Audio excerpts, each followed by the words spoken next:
Do it again. Of all the gin joints in all the towns in all the world. You're listening to Drinks, Jokes, and Storytelling. A martini, shaken, not stirred. Don't try and church it up, son. You can't handle the truth. I am big.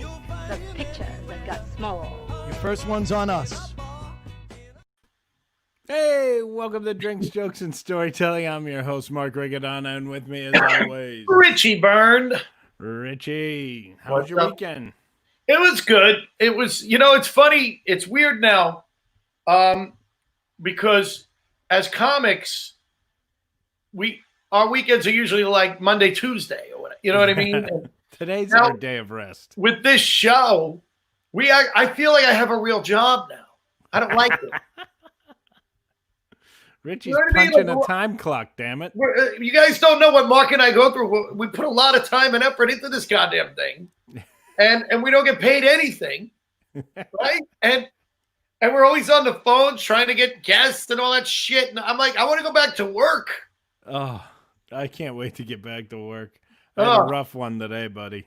Yeah, I'm wearing black because I attended 2 funerals. 2 funerals. I'm sorry, man. Well, before you get too sad for me, they were fish. Okay. I was gonna do a spit take, but it's not my computer.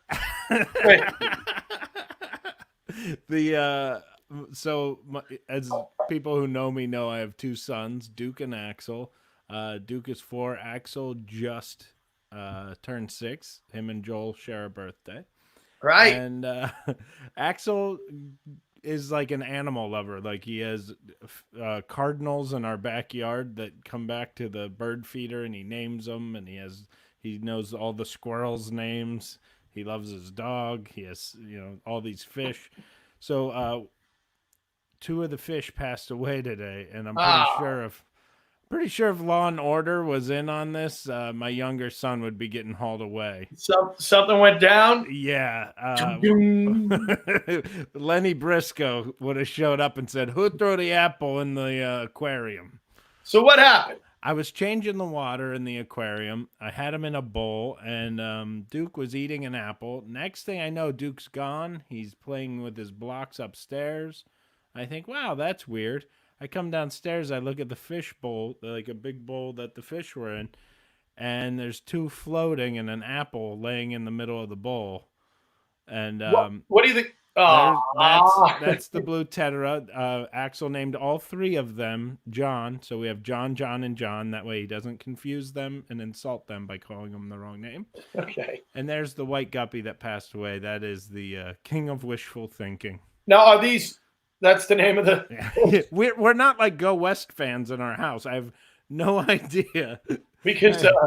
no idea how he got that name. Wishful thinking did not work out for him. He's dead. Yeah, he should have been the king of dodging apples. Now, are those really pictures of your fish or just pictures of fish? Those were stock fish that look exactly like them. Right. I do have pictures of them somewhere on my phone, but that was last minute put together. So what are you trying to say? You fishes that they all look alike?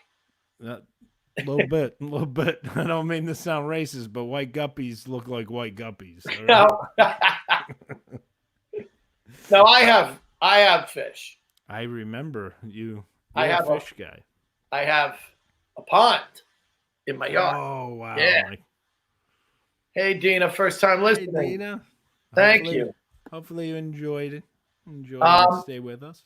And Brian Flammer, definitely not first time.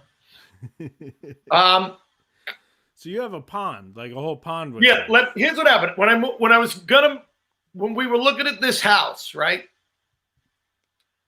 It was the first house I ever bought, and I know you just went through all that house buying. Yeah. Well, but shout out to Joel's mom. Hooked us up. Yes. You don't want to look like you don't know what you're doing when you're buying a house, but yeah, you don't know what you're doing. No idea. Right. So when we looked at this house, they had this fish pond in the backyard, and I was like, that's really cool. And I mean, the goldfish are like this big. Dude. Yeah, like koi. We have koi now. They're like, a minute, let me get it. They're like this big. The goldfish are really big. So when I saw the pond, I really wanted the house. you know. But I didn't want to, I'm a grown ass man. I don't think that's a reason to get a house. So I had a couple of buddies come by who are handymen. They're both firemen, but they both do work on the side and everything. So before we buy the house, I had them come by, check the electric, check. Like, I don't know what I'm doing, but I'm figuring they know what they're doing, right? So, dude, we go into every room. I had Joel's mom and my father-in-law. Joel's mom was our realtor, so there was no like hidden shit. And then shout out to Donna if she's listening. And then my father-in-law is like a carpenter. So like we would walk in the house and I was like the girl, like, oh, I can decorate this room and I can do that. Right. And they're like, yeah, the plumbing's horrible. The electric. Let's go to the next one. But I'm trying to act like a man. And I use the word act. There's the first problem. So I take them, we go in the living room, we go up to the attic, and I'm banging on walls. Like I know what I'm like. See, that's pretty good, right? It's sturdy. Like I know what I'm doing. And they're checking shit out. They're getting in like little crevices. Look, they know what they're doing, So we check out and I show them the basement. I was these two guys in there to help me decide if this house is worth buying. And all of a sudden they go, well, oh, you got a back porch. Let's go look at the porch. We go out to the back porch. Past the back porch, there's a pond. And my two buddies go, holy shit, there's a fish pond. You got to buy this house. Richie wants to go out there and reflect into the reflection pond. So, yeah. And I love the pond. I do. But our first year there, we were here for about 6 months. Now, it was June. It was Father's Day. I refer to this story as the Father's Day Massacre. So we had about, 13, 14 goldfish. We didn't have any koi yet, thank God. And we have a hose that's connected to the house. And if you turn the spigot on, there's a connection. If you move the connection this way, the hose works. If you move the connection this way, there's a hose underground, a line that leads into the pond to fill the pond. It's really cool. It's awesome. But if you leave it in the middle, they both work. So my wife didn't know that. This is Richie tragedy. So it's on a Saturday. She's out in the backyard. It's the beginning of summer. It's June. It's like June 8th, whatever. Saturday night. She's hosing down the yard. She finishes. Now, when she lets go of the hose, it shuts off, right? But the spigot's still on.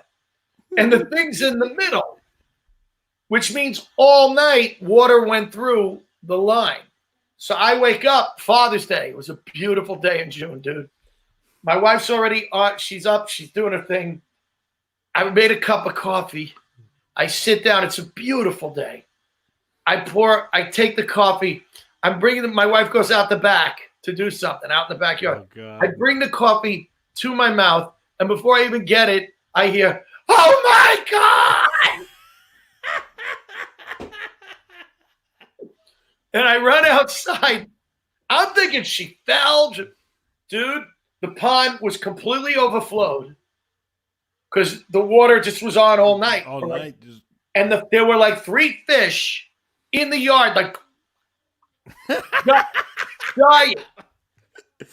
Wait, I think Chris Roach does an impression of a fish looking for water. Let's see if we can find that real quick.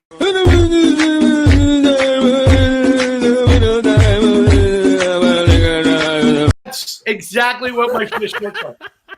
So, and then the other fish, there were no fish in the pond, but there were only like 3 in the yard. One was dead. The other 2 were gasping for life. We're trying to throw them back in the pond. We had a waterfall, a filter. And so the water would go through the filter. Because the water raised so high, the fish went into the filter. Oh, Jesus. So when you lift, the filter's in the shape of a rock. If you lift the top off, it's a filter. When you lifted the top off, there's like 10 fish. We're trying to get them. About 5 of them died. It was and I said to my wife, I go, there's no way we're having kids because you can't even handle fish. Oh God, I'm so sorry, but that's Yeah. so funny. Just picture Yeah. the. So that's my Father's Day massacre story. Oh my God! It was just Mother's Day, so there you're giving a little Yeah. shout out to the fathers. I Shout like out to the fathers. it. Well, and now on a more serious note, we did have somebody pass away. I believe it was last night. Yes. A great comic, Jerry Stiller. Jerry Stiller, Right there with Ann Mara, his wife Ann Mara, who passed away 5 years ago. They were married for over 60 years. Wow. Imagine that. And That's fantastic. People know him. That's him with Ben, his son Ben. Who's a little. I don't know whatever happened to Ben. That's a little. Oh, there's Big Ben. There's Ben. There's Ben now. And you know that he played Frank Costanza on Seinfeld. Famous for Festivus. Right. Who does not love the Festivus episode? Right. And he was Arthur Spooner on Kevin's show on King of Queens. Here's something that's interesting. He was in World War II. Really? Yeah, when he got out of the war. Doesn't look like a fighter. He went to Syracuse University, majored in theater. Oh, wow. Came back. He was from New York, and he met Ann in an acting class. And that's how they ended up together. And he told her, he started doing comedy, and he told her, you should do comedy. Oh, man. And he ended up writing all their material. And they were, people don't even know that. Because a lot of people know her. She was the teacher in Fame, the movie Fame. Yeah. And stuff, and they were a great duo, and we have a clip for them. Thank you very much. Recently, there's been a lot of talk about computers in the newspapers. They've even managed to date people with the help of computers. So Jerry and I would like you to meet a couple who have been ideally matched by a computer, and they meet for the very first time.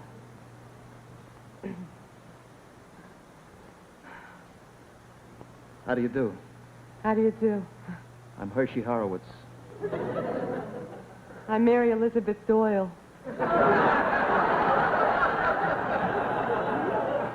Doyle? Horowitz? Horowitz. Horowitz. Hershey. My friends call me Hesh. Doyle. Doyle. My friends call me Mary Elizabeth. Is Doyle your real name? Sure. Why wouldn't it be my real name? I don't know. I mean, I was just hoping you... No, we're Doyles. We're Dempseys on my mother's side. Dempsey. Horowitz. Schmulowitz on my mother's side.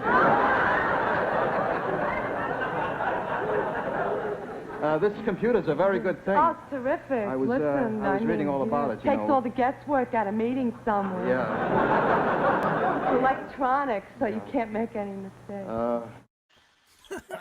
It must have been hard to swipe left on a computer back then. Oh my God! Now, how funny is that they were doing internet dating jokes before it became hacking? And that had to be like what, 63, 64? I mean, it was Carson.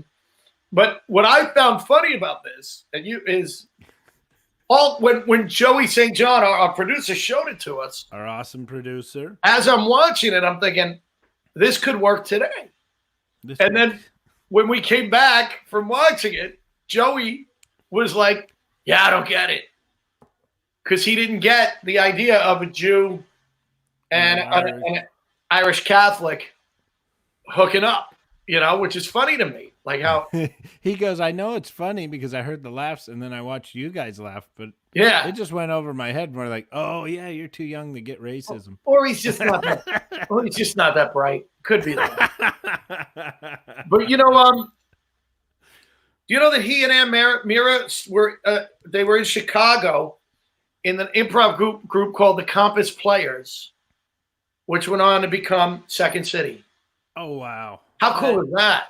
That is awesome. They're an institution, man. Yeah. So he was 93. He would have been 94 on June 8th. Wow. Yeah, and and Ben, of course, is huge. And Amy do you know Amy? Have you ever met Amy Stiller? Yeah, she used to hang out at Stand Up New York. Yeah, I met her working there. I had lunch with her once Lisa Lampanelli and I were having lunch, and she was in the same restaurant, and she came over. Very funny. She knew Lisa, and she was really nice. We had a great time. We had a great, Yeah, time very ago. funny So, stand-up comic. Yeah. So God bless you, Jerry Stiller. 93. I would kill for half of that. Well, real fast before we bring out our guest, we have a quick clip of some of his acting roles that some you're of right. the younger people who don't know his stand-up might remember him by. So we'll play that real quick. We're moving in lock, stock, and barrel. We're going to be in the pool. We're going to be in a clubhouse. We're going to be all over that shuffleboard court. And I dare you to keep me out. Why'd you put the bananas in there? George likes the bananas! So let him have bananas on the side. All right, please. Change tables. Get out of here. We have a booth. Frank, I'm cold. Order a hot dish. Excuse me. Don't you work with my daughter, Carrie Heffernan, at the law firm? Carrie, yes, I do. So you must have been at the wedding last weekend. I sure was.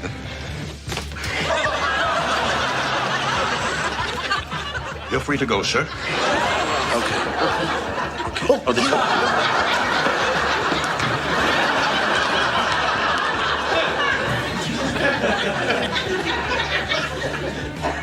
So I wasn't dreaming. Marvelous. Wait a second.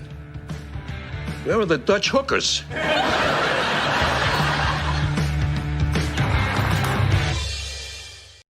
Oh my God, he's such a good actor, man. I almost forgot that I wanted to mention a good friend of mine, Darren Jordan, shot a film that I was a producer on, and I got to watch him and Danny Aiello act together. Wow. Who recently passed, and they had a scene. There were two brothers who were dueling vaudeville companies that were, they hated each other, and it was so amazing to watch them because Danny played such a great straight man, and Jerry was afraid of him, but was also like maybe the smarter of the two. And it was like it had to be the same feeling when people watch like De Niro and Pacino act in a scene together, or it's just I sort of think back in the 50s, he was in a production of Coriolanus that John Houseman produced in New York, and he played one of the comedy roles. There were three comic men in the show. The other two were Gene Saks, the director, man. and Jack Klugman. Wow. How cool is that? That would be something if you Yeah. had the playbill to that, huh? Yeah. Yeah, really. Really. So, R.I.P. Rest in peace. Jerry Stiller. What a great Right guy. there. So I think we just funny, did- so talented. We did more of a Jerry Stiller tribute. than even Ben's going to do, I think. Oh man, so let's bring the show up. Yeah. Let's get it upbeat. We got a great guest today. I'm so excited to have him on.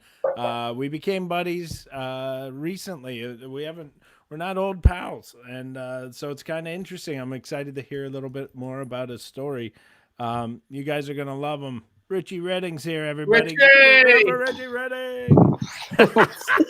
I like following 18 minutes of fish death and comedian memorials. Holy shit. We're not your normal podcast, bro. We do all kinds of shit on this. We're a little goofy. You have a great podcast, man. That was one of the first Thank times you. I got to hang with you, like hang. Yeah, we don't deserve dogs. It got rebranded from you were on Pets and Punchlines. It's now We Don't Deserve Dogs. You don't deserve dogs. Yeah, I do. My girlfriend's a veterinarian. I thought you were making a statement after hearing the fish thing. Yep, that's wrong. What you have up there, that's the old wrong one. She's been on the Dr. Oz show. Yeah, Yeah, because I've met her because I do the warm up. man. I have so much respect for your gig and what Oz does because of that. I don't know if you remember that episode. It was 100% Chinese people. And not like why? Not Asian Americans. I mean fucking Chineses. Because Chinese. They didn't understand. They didn't understand a single word. It was a They sat USANA there thing. stone face, and then at the break when you went like that, they went fucking crazy. Like Kim Jong Un was like, going out into the water, and then they just fell asleep. Yeah. And then they would come back up. It was insane, dude. There's Bring a out company, dancing guy. there's a company called USANA. They're a health and wellness company that I love. They're great people and they're a great company. And every once in a while, they pretty much rent out the studio, and anyone who works for them comes to the show. Well, everybody who works for them is pretty much from China. So my whole audience, and most of them don't speak English, and I have to do. So she was there that day. Okay, that's right. Yeah. So dude, I mean, and Oz is like playing to the camera. It was like doing a really shit comedy taping. Like I've done BET shows before where it's, you're like, I was comic number 51 with the same audience, and they checked out around 16. Yeah. And everybody's just going up, eating their balls. And they're like, just act like you're having fun. Yeah, so you're just playing for the audience that's sitting there on their plastic couch at home. One of the heads of USANA has a rock band, and he was playing here in New York, in Queens, his band. And I went to see the band, and I didn't realize that everybody who was in the audience was going to be these Chinese people from. So when I walked in, they went berserk, Rich, because they've seen me so many times at Oz. You would have thought like, Eric Clapton walked in. They're like, he's here. Everybody's trying to take pictures. It reminded me of remember Jerry Seinfeld was a big hit in China or something. He had a commercial on his show, and everywhere he went, they would take pictures. I was like the biggest star at this thing. So like every 65-year-old man that rides a bike while smoking in New York City is one of your fans. Oh yeah, absolutely. Richie. Absolutely. Richie. Both hands on the fucking. So wait, so the podcast changes. It's still the same. There we go. Look at Joey catching up. We don't deserve dogs. That's a cute dog. Thank you. It's still me and Lisa, and it's comics. There's a lot more influencers now. We just wrapped a podcast with this guy, Dr. Alex Blutinger, who's an emergency veterinarian, but like vets know more about the COVID situation than your average human doctor. Oh, I bet they probably, they have a different angle because they're, bias free. Right. Well, and dogs are now contracting the virus, right?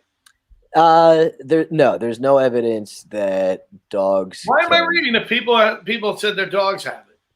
It's bullshit. That like if they do, it's something that's contained. Like what's more likely had happened is that it's a person who so the dog owner had the virus, and especially in the beginning, they call it a high viral load. So they kiss their dog, or they talked in their, they coughed in their dog's face or something. So they swab the dog and they find it, but it doesn't actually convert into coronavirus. Like dogs aren't getting bilateral pneumonia and all this other shit. Right. Yeah. Right. And I know way more than I want to know about the coronavirus because I don't know if Mark told you, both of Lisa's parents have it or had it. Yeah. And are they okay? Yeah. I mean, miraculously. So how old are they? 72 and 70. Okay. But for being as unlucky as possible, they've gotten extremely lucky. So this is a comedy show. I don't want to make it a downer. I don't know. It's Corona Monday, buddy. Yeah, it's Corona Monday. Our theme is coronavirus on Monday. So the thing that's so weird about this, and hey, Lisa, you're on a show. The thing is so weird about who is that? About the Dr. Lisa. Lisa. Oh, okay. Yeah. About COVID-19 is that people feel fine until they crash. We actually just found out that they call it happy hypoxia. So like you feel fine, but your body's your blood isn't getting enough oxygen. Oh wow. So you're fine. You crash. And her parents were like, they were like under the weather and tired, but everything seemed fine until she put this thing on them. Like we live in the city. She was managing them down here in Florida through an at-home nurse. That she found somebody to do a house visit, and there's a thing called a pulse ox that you should get. You guys should both get these if you don't have them, and get your parents to get them. Put that in the comments. Pulse oximeter. Okay. And it basically measures the amount of oxygen in your blood. They're $30, right? It's just this little clip-on thing that gives you your heart rate and your pulse ox. And it should be like above 95, and all of a sudden it dropped down to like 80 or something for her dad, and it's like, go to the fucking hospital right now. And the first ambulance didn't even come in. They just said, they're like, oh, can they walk to the ambulance? And the nurse was like, yeah, probably. Okay, they're fine. And then the second one didn't even come to the door, and just said, literally just said, they're not dying, so we're not going to take them. And then, wow. Yeah, and then it was a third one, and it was like last second, the nurse freaked out on him because her dad couldn't breathe. It said for the first time that he couldn't breathe. He had been saying he was fine before that. And she told him, he was going to code and he had to take him. So, and he was on a ventilator for 20 days. Oh, yeah. So the whole experience, one thing I definitely took out of it was that it means a ton to me when my friends on Facebook tell me that they're praying for family. And I don't give a fuck when some uber liberal atheist tells me that they're sending good vibes. I don't want your fucking vibes. Shove those vibes in your pee hole. I've got approved gods only. All right. I want the big three. I want Yahweh. I want Jesus. I want Allah. In a pinch, I will maybe consider a Hindu god, but only if you're Indian. If you're fucking white, if you learned about Hinduism on YouTube, go fuck yourself. All right? Pray to the same god your grandmother prayed to, or fucking beat it. But so you're not much for positive vibes. Get back to your drum circle, you hippie. But yeah, man, it was the whole thing was incredibly intense. And I mean, dude, if you're sick and you have 2 legs or 4, you want Dr. Lisa Littman in your corner. She was managing their care. She basically I'm getting heckled by a fly right now. She mobilized a team. Can I just tell you that we've been doing this, about 5 or 6 weeks on camera? You are by far our most laid back guest we've had so far. Why? What do you mean? You're like, so anyway, the fly. You can tell you're in Florida. We're in New York, man. Oh, yeah. But, so you were living in Midtown when you guys got the news. You're living in Midtown, like right by the theater district. Yeah. Ground zero. So I cut short a run of shows. I still had like another 4 days left. I was down here in Florida doing shows, but I was monitoring, the whole COVID situation. And I listened to this podcast called TrueAnon. That it started as a Jeffrey Epstein conspiracy theory podcast, and it has forked into a lot of other things. But they were talking about COVID for months. And when de Blasio announced there was going to be 1,000 cases in New York, that coming week, that's when I cut my shit short. I paid for the ticket home. I was like, we're getting the fuck out of here. So we fell back to Jersey, and we were just going to ride it out at her parents' house. But the same day that we got to her parents' house was when they went to the hospital, and the whole thing just turned insanely tense. Wow. What was the date? Do you remember the date? Oh, man. I want to say it was like the 17th or something like that. March. Wow. Yeah. That's when we closed down here. That's where everything closed. Yeah. You know, that week, the 16th. Yeah. It was funny because I had actually done somebody else's show like right before that, and they were talking, kind of making fun of Corona and like that it's a panic. It's like, I don't think it is, man. And I actually had just gotten these two survivalist buckets of dehydrated food. Like I'm half a prepper at this point.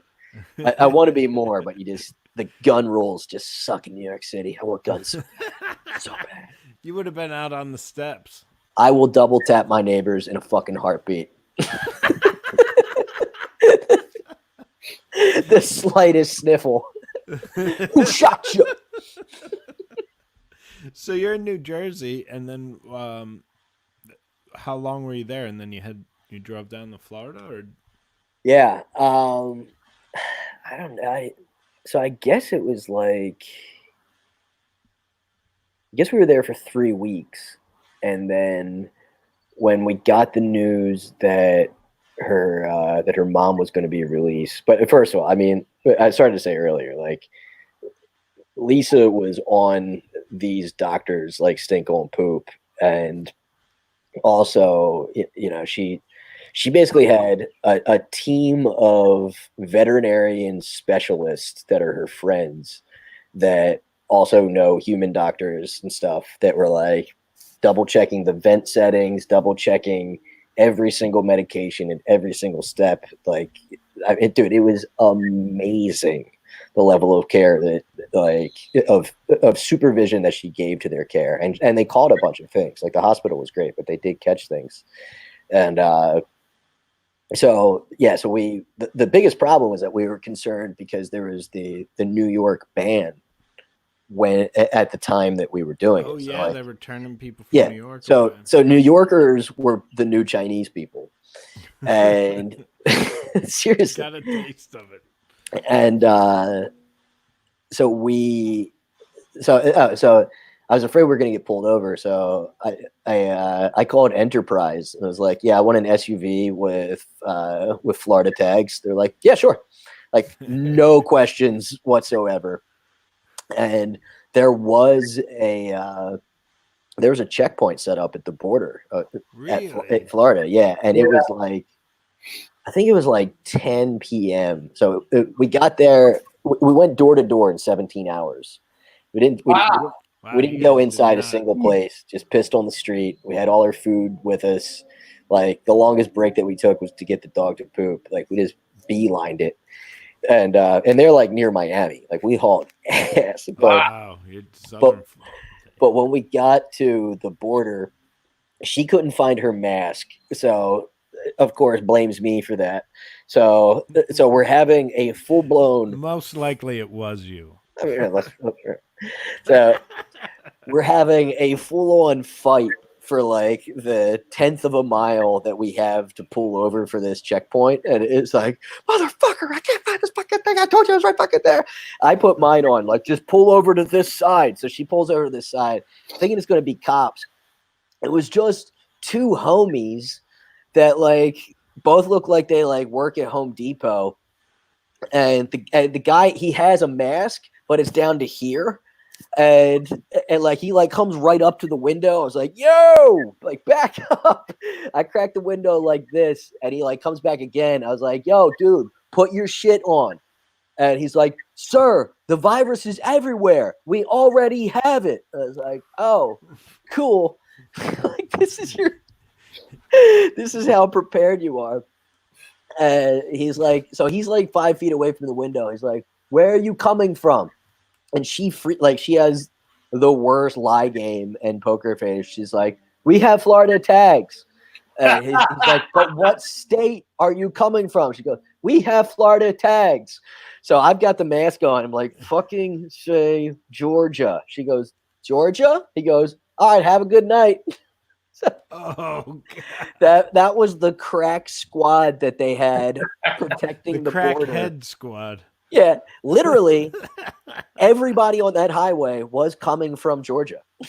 like we literally. You didn't lie. You went through it. Yeah, we just left Georgia. Right. That's funny. So you're down in Florida. You've been taking care of her folks, and Yeah. how's that change your perspective of we're used to running around doing stand up all the time. How's this changed? Yeah. I mean, one thing that it's given me is like a chance to be of service, and I mean, it puts things in perspective of what really matters, right? Like, any bullshit, I'm bored type of stuff when I see it's like, dude, I don't give a fuck about your boredom, like the. In a way, I'm sorry, go ahead. Oh no, you go. In a way, it's kind of like it's given us something to focus on, and like we were when we were both just living in fear of the unknown with the virus. Like we're pretty snippy with each other, and it was like kind of shitty for those first few days, and then once they had it, it's like, okay, well, we're great in a crisis, like it gave us something to do. So. It's like, yeah, I want to be out killing stages, and I want to, I wish I had 10 million followers and all that, but like for now, the best I can do is like make sure everybody's fed. I take care of all the stuff that needs to be done, and so mom's doing well, and dad just got moved into a rehab. He took 30 steps today, and it was like a really big deal. Oh, that's great, man. That's fantastic. So, yeah, I mean, it's definitely brought the family together, Yeah. Now, I know every day is like a completely different scenario and what's happening, but what are your plans for the future right now of like getting back on stage, but also even more getting home? Like, do you plan on going right back? Do you, can you reconsider anything? I mean, we're kind of here until they're both okay, I think. Yeah. What we're really thinking about doing in order to get them back is to rent an RV, and they can just both be chilling on beds, That's a good idea. I didn't even think of Yeah. that. I don't know. I think comedy is gone for a minute, man. Oh, it's gonna be quite a minute, Rich. Yeah, I hate it. Like, it's rough, but and now I'm getting heckled by Chloe. We love her very much. So yeah, I mean, it's kind of just first things first, Yeah.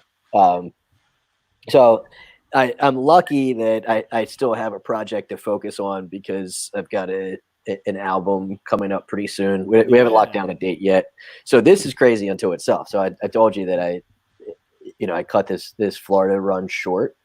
So I was at Miami Comedy Inn on March 13th and 14th and planning to do an album.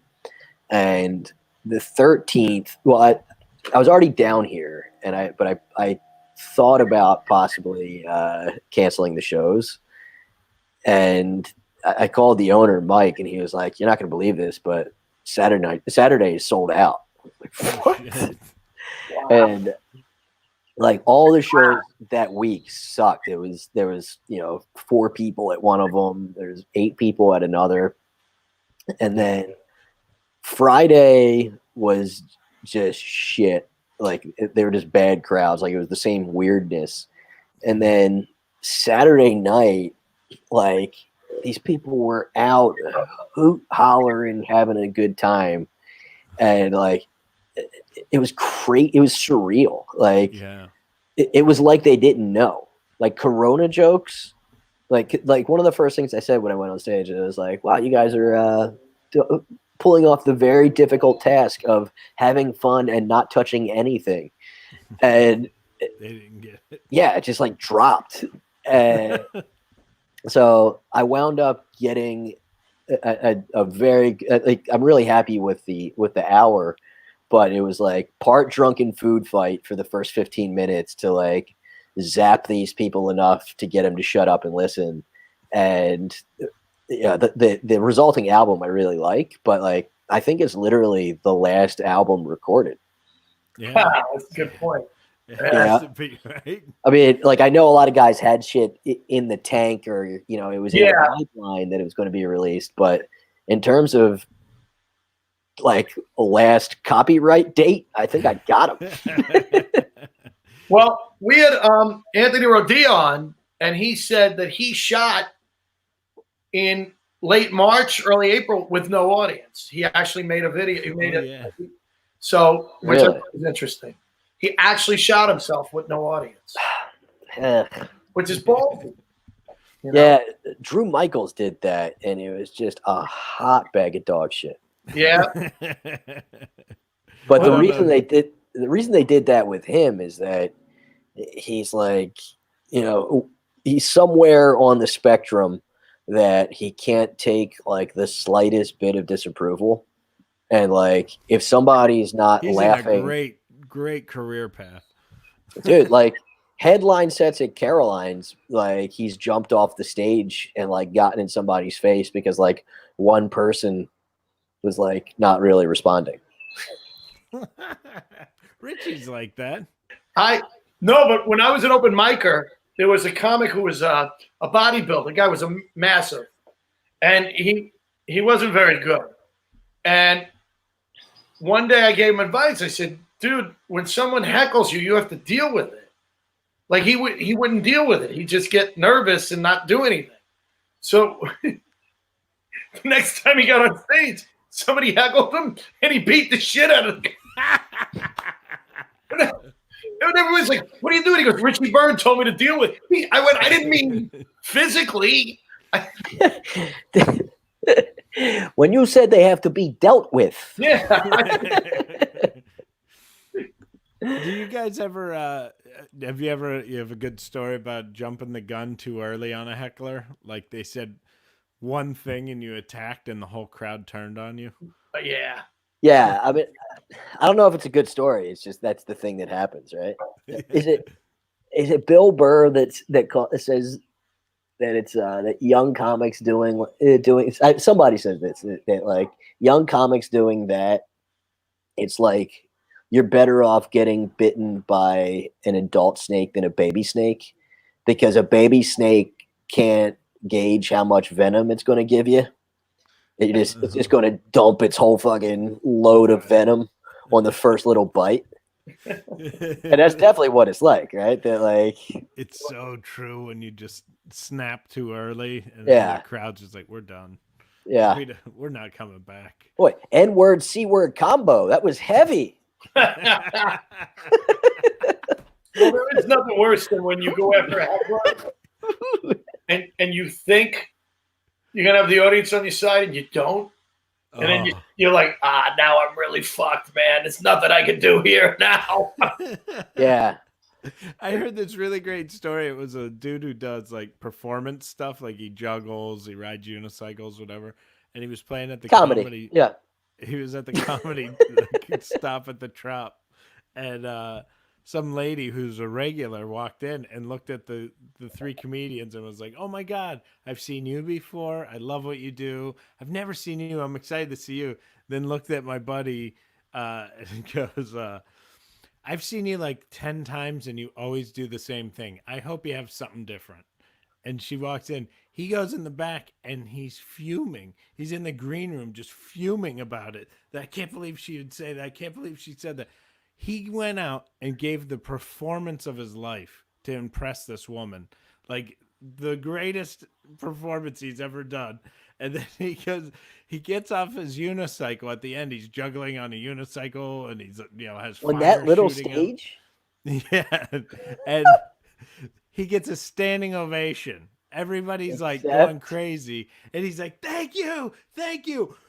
Fuck you. The whole crowd didn't see the whole show. She was just, so the whole crowd, why would you yell at that woman? Oh, that's great. He turned a shitty feeling into a standing O, back into a shitty feeling. Ken Krantz posted a thing that that he was on the road once with Angelo, possibly for a Soul Joel gig, and somebody had been heckling him for like the whole show, and then they go to a bar and there's karaoke afterwards, and the heckler was doing karaoke, so Angelo's like, "Yo, man, go let him have it." Right, so he starts like. So Ken starts booing the shit out of this girl that's doing karaoke. Oh, and Angelo goes, "Yo, you're an asshole, dude," and just walks away. So he fucking double bagged him.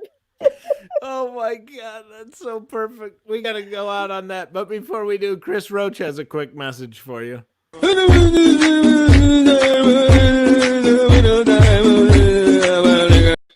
Chris Brooks, baby. That's Drink, Jokes, and Storytelling. Richie, stick around. Don't log. Last call. Thanks for listening to Drinks, Jokes, and Storytelling.